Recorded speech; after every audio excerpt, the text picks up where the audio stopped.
Good afternoon, everyone. Why don't we get started? I think we're awaiting Michael. Yes, but we can get started. Might as well get started.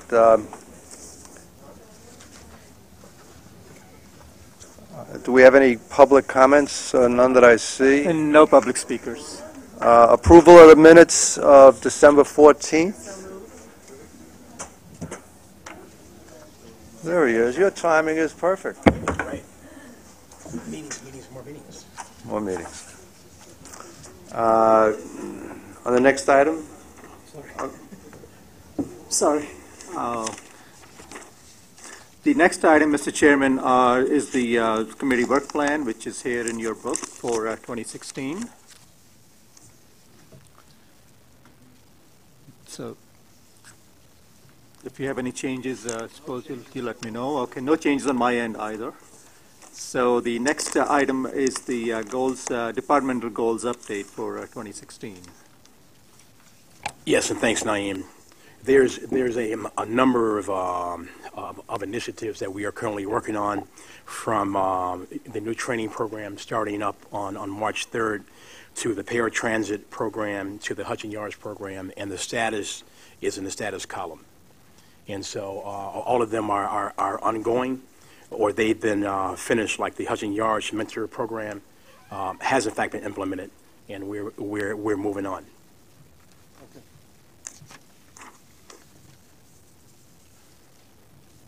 Next. Next item is the MTA Business and Diversity Initiatives. Thank you.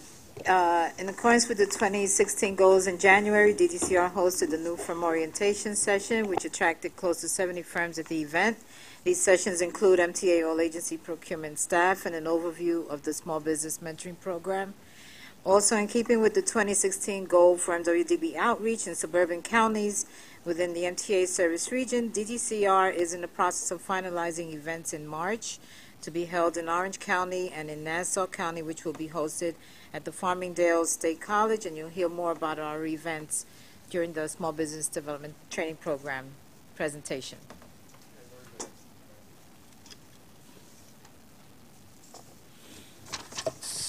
Next item, Mr. Chairman, are the diversity events. In February, MTA headquarters, MTA Long Island Railroad, as well as MTA Bridges and Tunnels celebrated the African American History Month. And for April, we have the Jewish American Heritage Month, which we will celebrate here at MTA headquarters.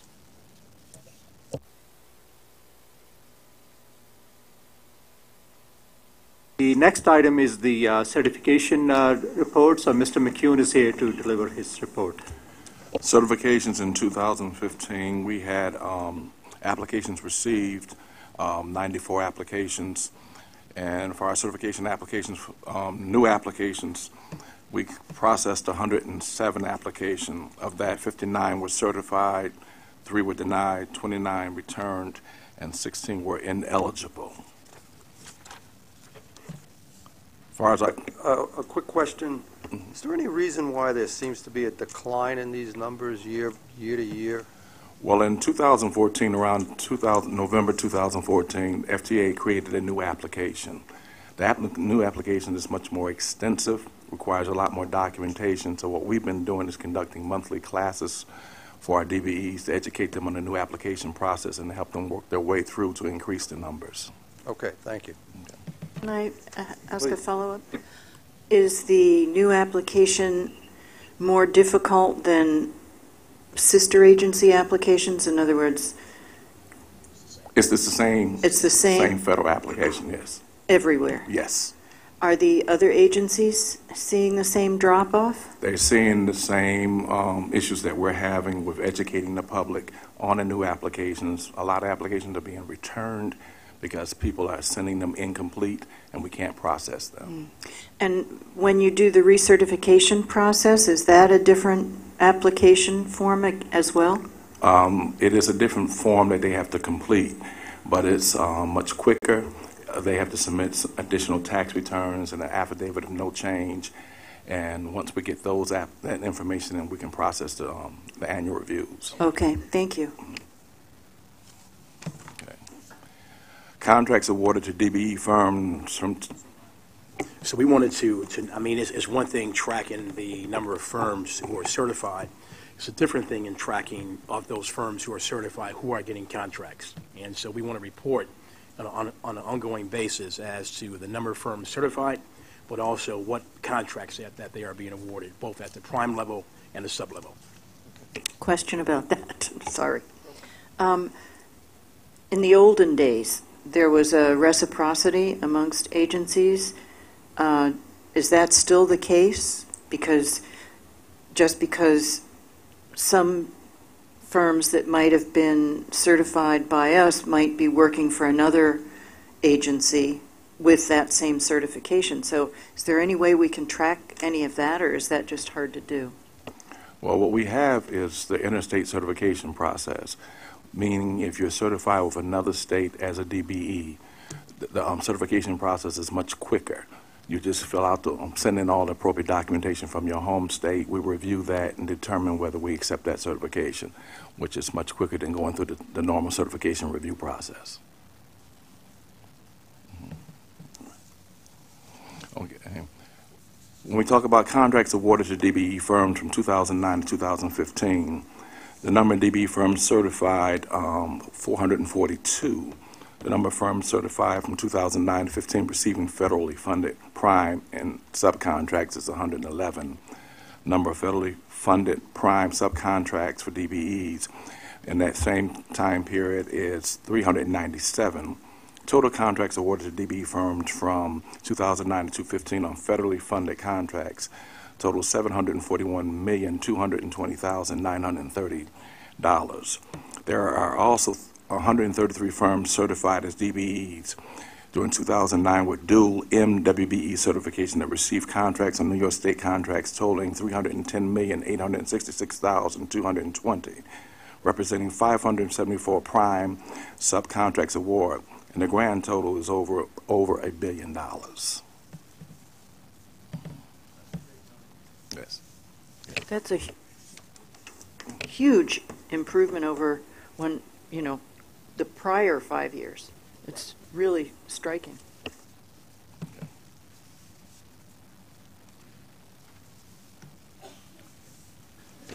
The next item, Mr. Chairman, is the Civil Rights EU Activities fourth quarter 2015 report, which starts on page 23. It's the MTA-wide utilization analysis for as of December 31st, 2015. It lists highlights the underutilization of minority groups and women throughout MTA's different job categories. And just to summarize, there is underutilization of women throughout the agencies and officials and administrators and professionals, as well as technicians and administrative support job categories. There is some underutilization in paraprofessionals and protective services. Similarly, there is underutilization of Hispanics and Native Hawaiian, other Pacific Islanders mainly. We have done better in terms of African Americans and Asians, although there is some underutilization among Asians in different job categories. In terms of new hires for the year 2015, over 6,700 employees were hired throughout the agencies, and of these employees, 20% are women and 72% are minorities. The New York City Transit Authority had a total of over 4,000 new employees hired, of which 21% are women and 80% are minorities. You had asked about the veterans hiring for 2015. Of the employees hired, 238 are veterans. And that number is an improvement from 2014, when in that year we hired 218 veterans. So it continues to show improvement as we continue our outreach efforts to reach out to veteran groups, minorities, women and minority veterans. We're still struggling with women and with Hispanics. What are we going to be doing differently in the months ahead to make a shift in that? I see some of the broad-based numbers are good, certainly on the new hires, but it appears that we need to find a new way to reach those two communities, both women and Hispanics. Right. Well, we are having internal discussions right now, and we're going to come back to you in a very, very short period of time for strategies for improvement. Some of the strategies that we are talking about is establishing more up-close and personal relationships with the ethnic trade groups and association, targeting ethnic media.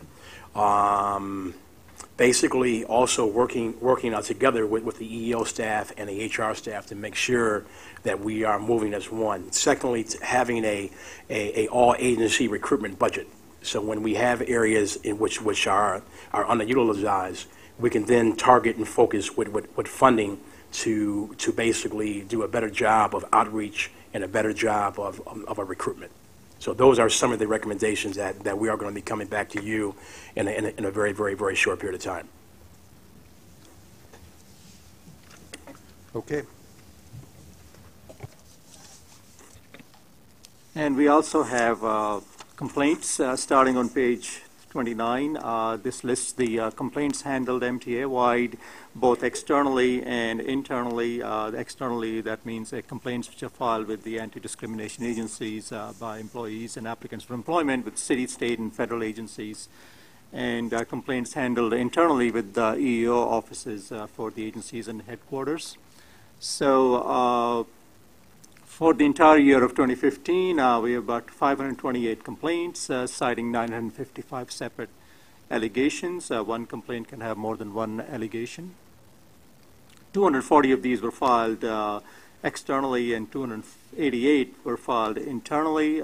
For the external complaints, most frequently cited basis for the complaint was disability discrimination, race, color discrimination, and other miscellaneous types of allegations of discrimination. For internal complaints, sexual harassment and other types of miscellaneous discrimination, as well as race, color discrimination, were the most frequently cited basis for complaints. The agencies also handle Title VI complaints, that's complaints about the way we provide service or other transit-related benefits. And for the year 2015, there were 169 Title VI complaints, and of these, race discrimination was most frequently cited as the basis for the complaint.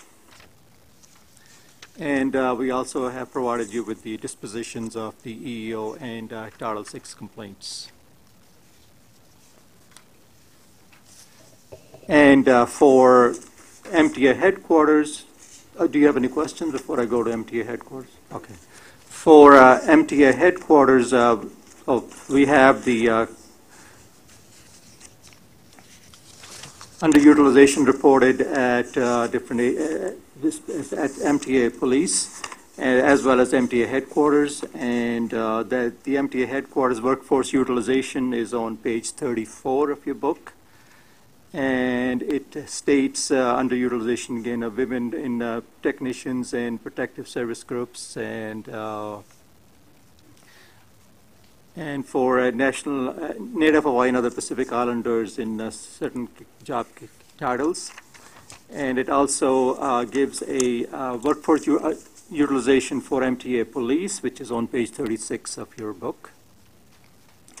And essentially it states that for MTA police officers, we have underutilization for women and Native Hawaiian and other Pacific Islanders, and it also outlines the underutilization for groups, for titles which are higher than police officers. However, I would like to mention that for other police officers, the one who we hire from outside mainly, and anything above police officers are internal promotions, which are from the ranks of police officers and up. All those promotions are conducted internally. Which means that we are working with HR to do an effective job of making sure that in prelude to the test that's going to be giving, it's going to be a far-reaching outreach to ensure that the pool that's going to be brought in is going to be a diverse pool, because in that pool, that's where the upgrades are going to be throughout the life of that test and exam. So we are going to be broadcasting on ethnic minority media and in print also as well, and going to outreach events. For MTA headquarters new hires for the year 2015, there were 948 new hires, of which 29% are women and 58% are minorities.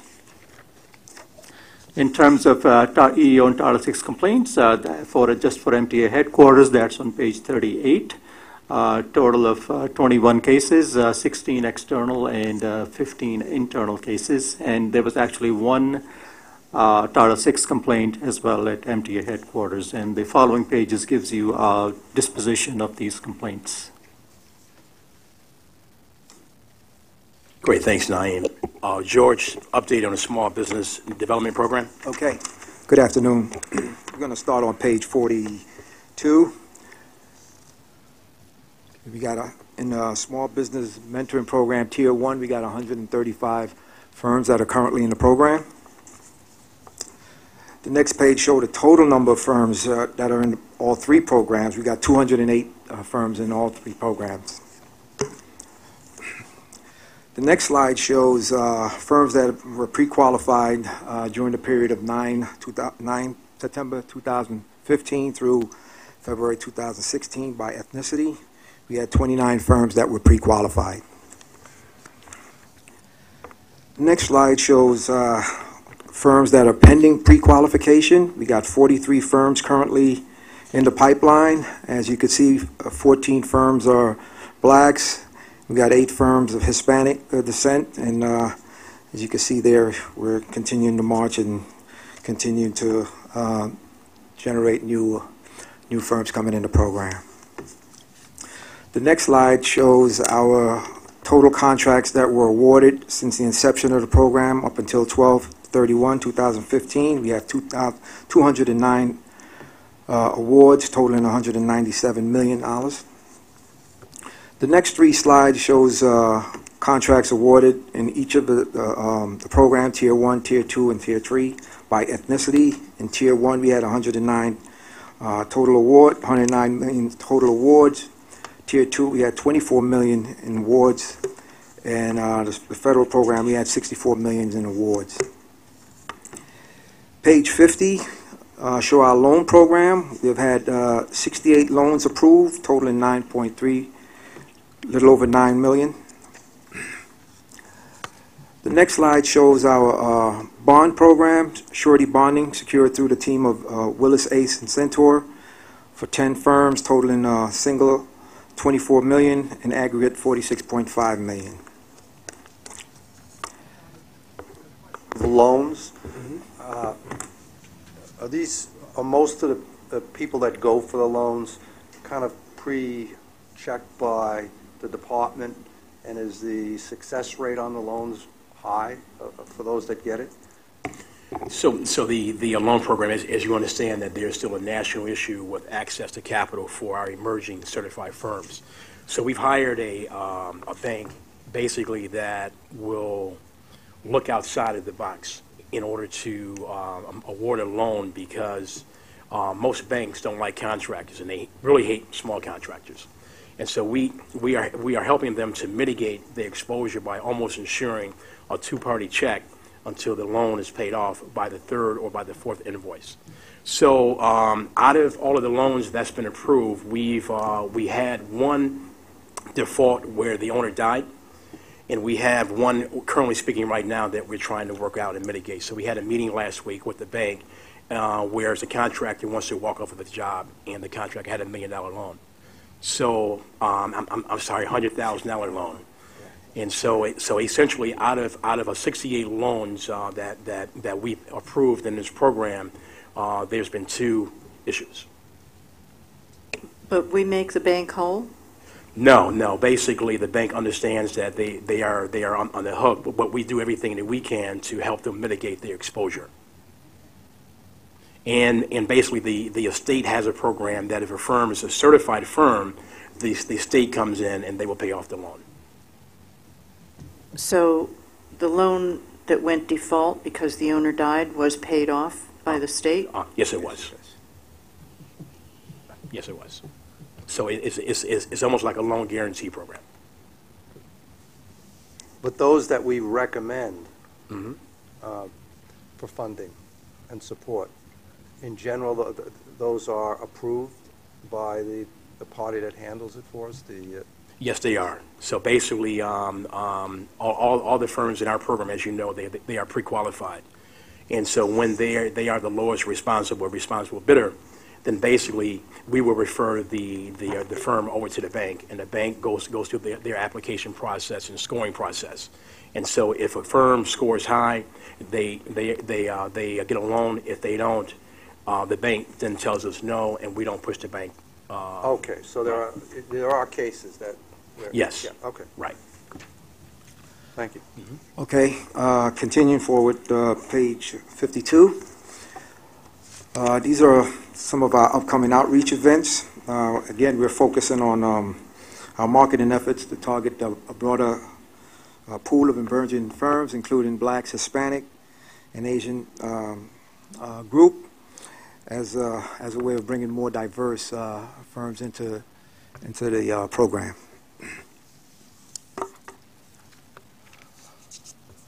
The next slide shows some additional performance, in particular the amount of awards that we have awarded contribute to 4,728 jobs in the MWB community. Next slide. Next slide. Our class, training class, next training session starts March 3rd.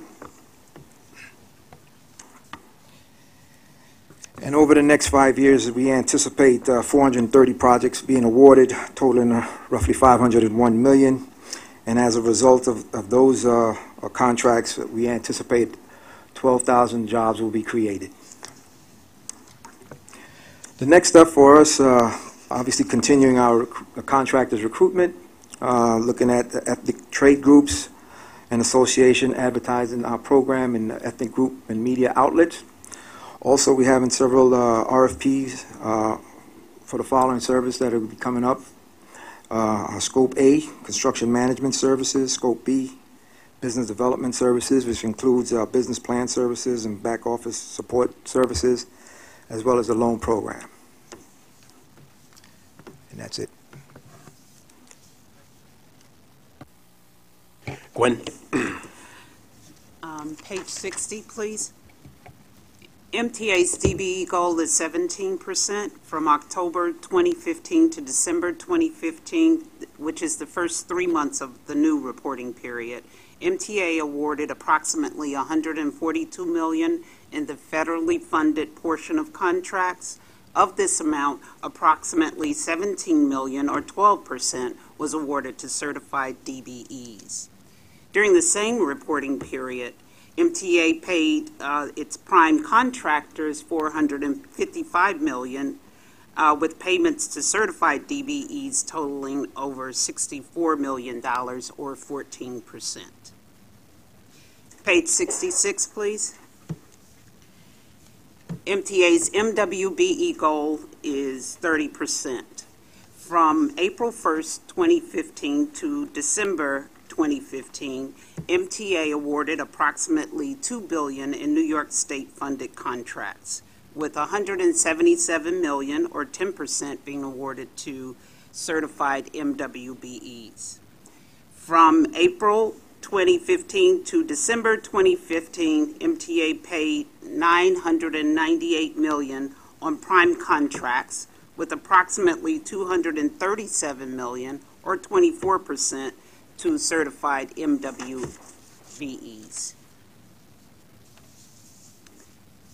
Page 71, between April 2015 to December 2015, MTA's total procurements, which is everything that is New York State funded, were $1.9 billion, with $242 million, or 13%, of the total awards being given to certified MWBEs. Next page, please. Between April 2015 to December 2015, MTA awarded $201 million on contracts that were valued at $200,000 or less. Of these contracts, approximately $21 million, or 10%, was awarded to MWBEs, and $12 million, 6%, was awarded to SBCs, or small business concerns, as discretionary awards.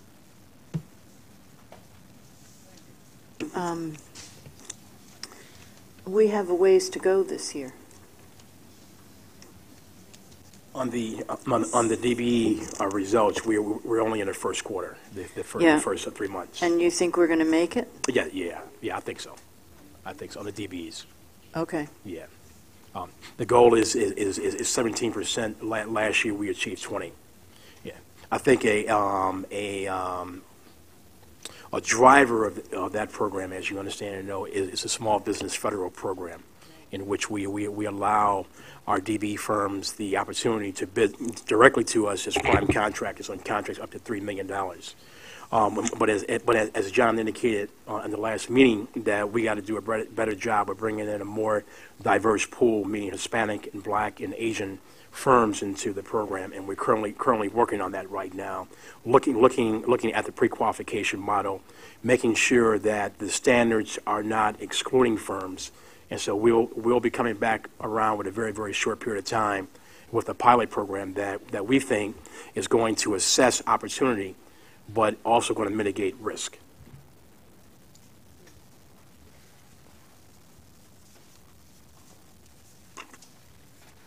Let me talk about the legal fees. We are currently at 10%, and it's growing based upon the number of legal assignments that the agencies give. We're making sure, circling back around, that we're going to a diverse pool of law firms and issuing assignments to. Second, we have gone out with a major legal services RFP recently, which is going to establish a new pool of legal firms. So it's the first time since 2004 that we have gone out with a major legal services RFP. And there is a real focus on making sure that the bench is going to be diverse, because it is our understanding that at the end of the day that we want to ensure that 30% of the assignments are going to be afforded to MWBE firms. Let me also talk about the underwriting fees. We are currently at 35% MWBE inclusion.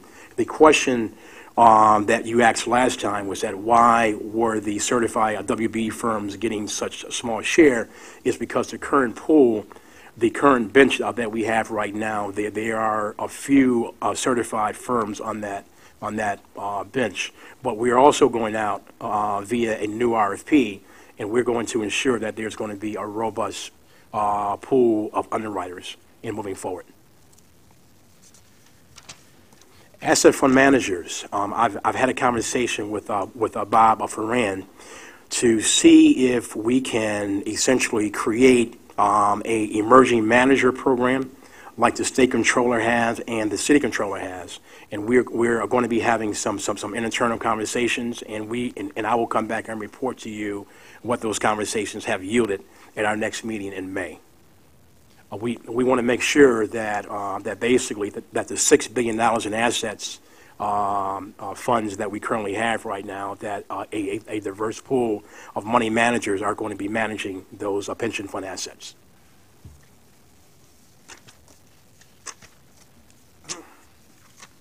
Could you repeat again, Michael, where it's done, the other agencies that it's done by? So both the state controller and the city controller, they have a emerging manager program where they bring in smaller minority owned asset fund managers, and sort of kind of almost like a mentor, not a mentor, but giving them the opportunity to manage smaller funds in certain categories. If they've been through that program, are they qualified for our work? We need to look at where the opportunities are here, and to basically see which other categories that they are managing asset funds at the state controller and at the city controller. And so we have a list of those firms. And so we need to have an internal conversation to see if those are the kind of opportunities that exist here and if this program would, in fact, fit here. Gwen Harrelson. Between January to December 2015, MTA awarded $786 million in federally funded portion of capital projects. Of this amount, $158 million, or 20%, was awarded to certified DBEs. Next slide, please.